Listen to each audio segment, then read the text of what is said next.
2020 August 5ರಂದು ಪ್ರಧಾನಿ ನರೇಂದ್ರ ಮೋದಿ ಅವರು ಅಯೋಧ್ಯೆಯಲ್ಲಿ ಶ್ರೀರಾಮ ಮಂದಿರ ನಿರ್ಮಾಣಕ್ಕೆ ಭೂಮಿ ಪೂಜೆ ನೆರವೇರಿಸಿದರು. ಈ ಪೂಜೆಯನ್ನು ಭವ್ಯವಾದ ಸಮಾರಂಭವಾಗಿ ಆಯೋಜಿಸಲಾಗಿತ್ತು ಮತ್ತು ಇದನ್ನು ಭಾರತೀಯ ಸಾಂಸ್ಕೃತಿಕ ಮತ್ತು ಧಾರ್ಮಿಕ ಸಂದರ್ಭದಲ್ಲಿ ಒಂದು ಪ್ರಮುಖ ಘಟನೆ ಎಂದು ಪರಿಗಣಿಸಲಾಗಿದೆ. ಭೂಮಿ ಪೂಜೆ ನಂತರ ರಾಮ ಮಂದಿರ ನಿರ್ಮಾಣ ಕಾರ್ಯ ಆರಂಭವಾಯಿತು.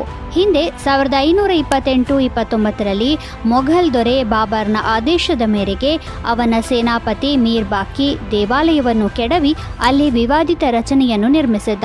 ಅದರ ನಂತರ ಕಾಲಕಾಲಕ್ಕೆ ಹಿಂದೂಗಳು ಶ್ರೀರಾಮನ ಜನ್ಮಸ್ಥಳಕ್ಕಾಗಿ ಅನೇಕ ಯುದ್ಧಗಳನ್ನು ಮಾಡಿದರು. ಇವುಗಳಲ್ಲಿ ಅದೆಷ್ಟು ರಾಮ ಭಕ್ತರು ಪ್ರಾಣತ್ಯಾಗ ಮಾಡಿದ್ದಾರೆಂದು ಲೆಕ್ಕವೇ ಇಲ್ಲ. ಸುಪ್ರೀಂ ಕೋರ್ಟ್ನ ಐತಿಹಾಸಿಕ ತೀರ್ಪಿನೊಂದಿಗೆ ಹಿಂದೂಗಳ 500 ವರ್ಷಗಳ ಸುದೀರ್ಘ ಕಾಯುವಿಕೆ ಕೊನೆಗೊಂಡಿತು. 2019ರಲ್ಲಿ ಸುಪ್ರೀಂ ಕೋರ್ಟ್ ವಿವಾದಿತ ಭೂಮಿಗೆ ಸಂಬಂಧಿಸಿದಂತೆ ತನ್ನ ತೀರ್ಪನ್ನು ನೀಡಿ ಈ ಭೂಮಿ ಹಿಂದೂಗಳಿಗೆ ಸೇರಿದೆ ಎಂದು ಹೇಳಿತು. ಹಾಗೆಯೇ ಈ ನಿರ್ಧಾರದ ಅಡಿಯಲ್ಲಿ ಮಸೀದಿಯನ್ನು ನಿರ್ಮಿಸಲು ಮುಸ್ಲಿಮರಿಗೆ ಪ್ರತ್ಯೇಕ ಭೂಮಿಯನ್ನು ನೀಡಲಾಯಿತು. ಪ್ರಸ್ತುತ ನಿರ್ಮಾಣ ಹಂತದಲ್ಲಿರುವ ದೇವಾಲಯವನ್ನು ಶ್ರೀರಾಮ ಜನ್ಮಭೂಮಿ ತೀರ್ಥಕ್ಷೇತ್ರ ಟ್ರಸ್ಟ್ ನಿರ್ವಹಿಸುತ್ತಿದೆ. ದೇವಾಲಯವನ್ನು 2024ರ ಜನವರಿ 22ರಂದು ಉದ್ಘಾಟಿಸಲಾಯಿತು.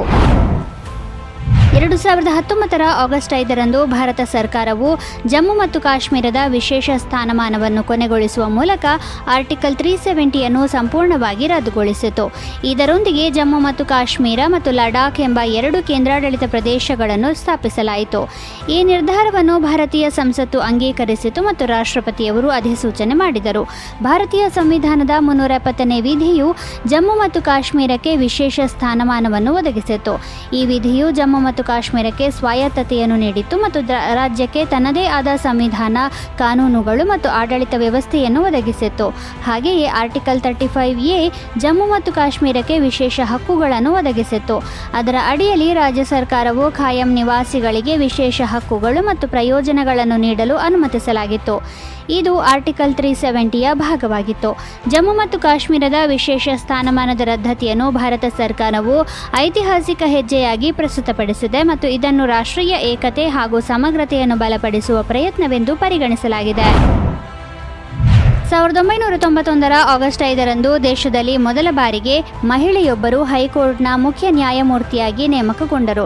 1991ರಲ್ಲಿ ಇದೇ ದಿನ ಲೀಲಾ ಸೇಠ್ ಹಿಮಾಚಲ ಪ್ರದೇಶ ಹೈಕೋರ್ಟ್ನ ಮುಖ್ಯ ನ್ಯಾಯಮೂರ್ತಿಯಾದರು. ಲೀಲಾ ಸೇಠ್ ಅವರು 1930ರ ಅಕ್ಟೋಬರ್ 20ರಂದು ಉತ್ತರ ಪ್ರದೇಶದ ಲಕ್ನೋದಲ್ಲಿ ಜನಿಸಿದರು. ಅವರು ತಮ್ಮ ಆರಂಭಿಕ ಶಿಕ್ಷಣವನ್ನು ಲಕ್ನೋ ಮತ್ತು ಕೋಲ್ಕತ್ತಾದಲ್ಲಿ ಪಡೆದರು. ನಂತರ ಅವರು ಇಂಗ್ಲೆಂಡ್ನ ಲಂಡನ್ ಬಾರ್ನಿಂದ ಕಾನೂನು ಅಧ್ಯಯನ ಮಾಡಿದರು ಮತ್ತು 1958ರಲ್ಲಿ ಬಾರ್ ಪರೀಕ್ಷೆಯಲ್ಲಿ ಅಗ್ರಸ್ಥಾನ ಪಡೆದು ಈ ಸಾಧನೆ ಮಾಡಿದ ಮೊದಲ ಭಾರತೀಯ ಮಹಿಳೆ ಎನಿಸಿಕೊಂಡರು. ಬಳಿಕ ಲೀಲಾ ಸೇಠ್ ಅವರು ಕೋಲ್ಕತ್ತಾ ಹೈಕೋರ್ಟ್ನಲ್ಲಿ ವಕಾಲತ್ತು ಪ್ರಾರಂಭಿಸಿದರು. ಅಲ್ಲಿಂದ ಪಾಟ್ನಾ ಹೈಕೋರ್ಟ್ನಲ್ಲಿ ವಕಾಲತ್ತು ಮುಂದುವರೆಸಿದರು. ನಂತರ 1978ರಲ್ಲಿ ಅವರು ದೆಹಲಿ ಹೈಕೋರ್ಟ್ನಲ್ಲಿ ನ್ಯಾಯಾಧೀಶೆಯಾಗಿ ನೇಮಕಗೊಂಡರು.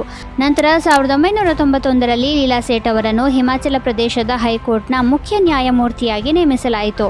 ಈ ಹುದ್ದೆಗೆ ನೇಮಕಗೊಂಡ ಮೊದಲ ಮಹಿಳೆ ಎಂಬ ಹೆಗ್ಗಳಿಕೆಗೆ ಪಾತ್ರರಾದ ಅವರು ಭಾರತೀಯ ನ್ಯಾಯಾಂಗದಲ್ಲಿ ಹೊಸ ಇತಿಹಾಸ ಸೃಷ್ಟಿಸಿದರು. ಲೀಲಾ ಸೇಠ್ ಅವರು 2017ರ ಮೇ 5ರಂದು ಕೊನೆಯುಸಿರೆಳೆದರು. 1965ರ ಆಗಸ್ಟ್ 5ರಂದು ಪಾಕಿಸ್ತಾನವು ಆಪರೇಷನ್ ಜಿಬ್ರಾಲ್ಟರ್ ಅನ್ನು ಪ್ರಾರಂಭಿಸಿತು. ಇದು ಜಮ್ಮು ಮತ್ತು ಕಾಶ್ಮೀರದಲ್ಲಿ ಭಾರತದ ವಿರುದ್ಧದ ರಹಸ್ಯ ಮಿಲಿಟರಿ ಕಾರ್ಯಾಚರಣೆಯಾಗಿತ್ತು. ಈ ಕಾರ್ಯಾಚರಣೆಯ ಅಡಿಯಲ್ಲಿ ಸಾವಿರಾರು ಪಾಕಿಸ್ತಾನಿ ಭಯೋತ್ಪಾದಕರು ಕಾಶ್ಮೀರಿಗಳಂತೆ ಕಣಿವೆಯೊಳಗೆ ನುಸುಳಿದ್ದರು.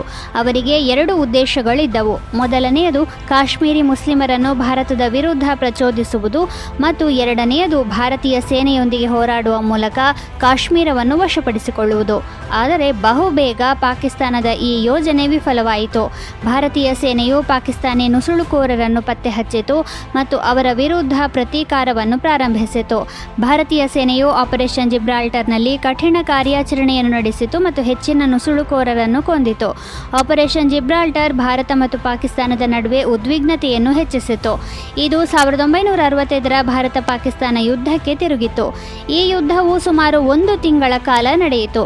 ಸೆಪ್ಟೆಂಬರ್ 22ರಂದು ವಿಶ್ವಸಂಸ್ಥೆಯ ಭದ್ರತಾ ಮಂಡಳಿಯ ಹಸ್ತಕ್ಷೇಪದ ನಂತರ 2 ದೇಶಗಳು ಕದನ ವಿರಾಮವನ್ನು ಘೋಷಿಸಿದವು ಮತ್ತು ಯುದ್ಧವು ಕೊನೆಗೊಂಡಿತು. 1962ರ ಆಗಸ್ಟ್ 5ರಂದು ನೆಲ್ಸನ್ ಮಂಡೇಲಾ ಅವರನ್ನು ಬಂಧಿಸಲಾಯಿತು. ದಕ್ಷಿಣ ಆಫ್ರಿಕಾದ ವರ್ಣಭೇದ ನೀತಿ ವಿರೋಧಿ ಕಾರ್ಯಕರ್ತ ನೆಲ್ಸನ್ ಮಂಡೇಲಾ ಅವರು ಪಾಸ್ಪೋರ್ಟ್ ಇಲ್ಲದೆ ದೇಶವನ್ನು ತೊರೆದಿದ್ದಕ್ಕಾಗಿ ಮತ್ತು ಕಾರ್ಮಿಕರನ್ನು ಮುಷ್ಕರಕ್ಕೆ ಪ್ರೇರೇಪಿಸಿದ್ದಕ್ಕಾಗಿ ಬಂಧಿಸಲಾಯಿತು. ಇದು ಅವರ 27 ವರ್ಷಗಳ ಸೆರೆವಾಸದ ಆರಂಭವಾಗಿತ್ತು. ನೆಲ್ಸನ್ ಮಂಡೇಲಾ ಆಫ್ರಿಕನ್ ನ್ಯಾಷನಲ್ ಕಾಂಗ್ರೆಸ್ನ ನಾಯಕರಾಗಿದ್ದರು ಮತ್ತು ದಕ್ಷಿಣ ಆಫ್ರಿಕಾದಲ್ಲಿ ವರ್ಣಭೇದ ನೀತಿಯ ವಿರುದ್ಧ ಹೋರಾಡಿದರು. ವರ್ಣಭೇದ ನೀತಿಯು ಬಿಳಿ ಮತ್ತು ಕಪ್ಪು ವರ್ಣೀಯ ದಕ್ಷಿಣ ಆಫ್ರಿಕನ್ನರನ್ನು ಪ್ರತ್ಯೇಕಿಸುವ ಒಂದು ವ್ಯವಸ್ಥೆಯಾಗಿತ್ತು. ಅಲ್ಲದೆ ಕಪ್ಪು ವರ್ಣೀಯರ ವಿರುದ್ಧ ತಾರತಮ್ಯ ಮಾಡಲಾಗುತ್ತಿತ್ತು. 1990ರ ಫೆಬ್ರವರಿ 11ರಂದು ನೆಲ್ಸನ್ ಮಂಡೇಲಾ ಅವರನ್ನು ದಕ್ಷಿಣ ಆಫ್ರಿಕಾದ ಅಧ್ಯಕ್ಷರಾದ FWD ಕ್ಲಾರ್ಕ್ ಬಿಡುಗಡೆಗೊಳಿಸಿದರು. ಅವರ ಬಿಡುಗಡೆಯು ಪ್ರಜಾಪ್ರಭುತ್ವದ ಕಡೆಗೆ ಒಂದು ಪ್ರಮುಖ ಹೆಜ್ಜೆ ಮತ್ತು ದಕ್ಷಿಣ ಆಫ್ರಿಕಾದಲ್ಲಿ ವರ್ಣಭೇದ ನೀತಿಯ ಅಂತ್ಯವಾಗಿತ್ತು. 1994ರ ಮೇ 10ರಂದು ನೆಲ್ಸನ್ ಮಂಡೇಲಾ ದಕ್ಷಿಣ ಆಫ್ರಿಕಾದ ಮೊದಲ ಕಪ್ಪು ವರ್ಣೀಯ ಅಧ್ಯಕ್ಷರಾದರು ಮತ್ತು ದೇಶದಲ್ಲಿ ಜನಾಂಗೀಯ ಸಮಾನತೆ ಹಾಗೂ ಸಾಮಾಜಿಕ ನ್ಯಾಯಕ್ಕಾಗಿ ಹೊಸ ಆರಂಭವನ್ನು ಮಾಡಿದರು. 1963ರ ಆಗಸ್ಟ್ 5ರಂದು ಯುನೈಟೆಡ್ ಸ್ಟೇಟ್ಸ್, ಯುನೈಟೆಡ್ ಕಿಂಗ್ಡಮ್ ಮತ್ತು ಸೋವಿಯತ್ ಒಕ್ಕೂಟಗಳು ಸೀಮಿತ ಪರಮಾಣು ಪರೀಕ್ಷಾ ನಿಷೇಧ ಒಪ್ಪಂದಕ್ಕೆ ಸಹಿ ಹಾಕಿದವು. ಹಿರೋಶಿಮಾ ಮತ್ತು ನಾಗಸಾಕಿಯ ಮೇಲೆ ಪರಮಾಣು ಬಾಂಬ್ಗಳ ದಾಳಿಯು ಎರಡನೆಯ ಮಹಾಯುದ್ಧವನ್ನೇನೋ ಕೊನೆಗೊಳಿಸಿತ್ತು. ಆದರೆ ಇಲ್ಲಿಯೇ ಪರಮಾಣು ಯುಗ ಪ್ರಾರಂಭವಾಗಿತ್ತು. ಅಂದಿನಿಂದ ಯುನೈಟೆಡ್ ಸ್ಟೇಟ್ಸ್, ಗ್ರೇಟ್ ಬ್ರಿಟನ್ ಮತ್ತು ಸೋವಿಯತ್ ಒಕ್ಕೂಟದ ವಿಜ್ಞಾನಿಗಳು ಹೆಚ್ಚು ಶಕ್ತಿಶಾಲಿ ಪರಮಾಣು ಶಸ್ತ್ರಾಸ್ತ್ರಗಳನ್ನು ಅಭಿವೃದ್ಧಿಪಡಿಸಿದರು. ನಂತರ ಇದರ ವಿರುದ್ಧ ಧ್ವನಿ ಎತ್ತಲಾರಂಭಿಸಲಾಯಿತು. ಇದರ ನಂತರ 1955ರ ಮೇಯಲ್ಲಿ ಯುನೈಟೆಡ್ ನೇಷನ್ಸ್ ನಿಶಸ್ತ್ರೀಕರಣ ಆಯೋಗವು United States, United Kingdom, Canada, France ಮತ್ತು ಸೋವಿಯತ್ ಒಕ್ಕೂಟವನ್ನು ಒಟ್ಟುಗೂಡಿಸಿ ಪರಮಾಣು ಶಸ್ತ್ರಾಸ್ತ್ರಗಳ ಪರೀಕ್ಷೆಯನ್ನು ಕೊನೆಗೊಳಿಸುವ ಮಾತುಕತೆಗಳನ್ನು ಪ್ರಾರಂಭಿಸಲು ಮತ್ತು 1963ರಲ್ಲಿ ಮಾಸ್ಕೋದಲ್ಲಿ ಈ ಒಪ್ಪಂದಕ್ಕೆ ಸಹಿ ಹಾಕಲು ಕಾರಣವಾಯಿತು. ಇದರ ನಂತರ ಇತರ ದೇಶಗಳ ಸಹಿಗಾಗಿ ಇದನ್ನು ತೆರೆಯಲಾಯಿತು. ಈ ಒಪ್ಪಂದವು ಔಪಚಾರಿಕವಾಗಿ 1963ರ ಅಕ್ಟೋಬರ್ 10ರಂದು ಜಾರಿಗೆ ಬಂದಿತು. ಅಂದಿನಿಂದ 123 ದೇಶಗಳು ಈ ಒಪ್ಪಂದದ ಭಾಗವಾಗಿವೆ.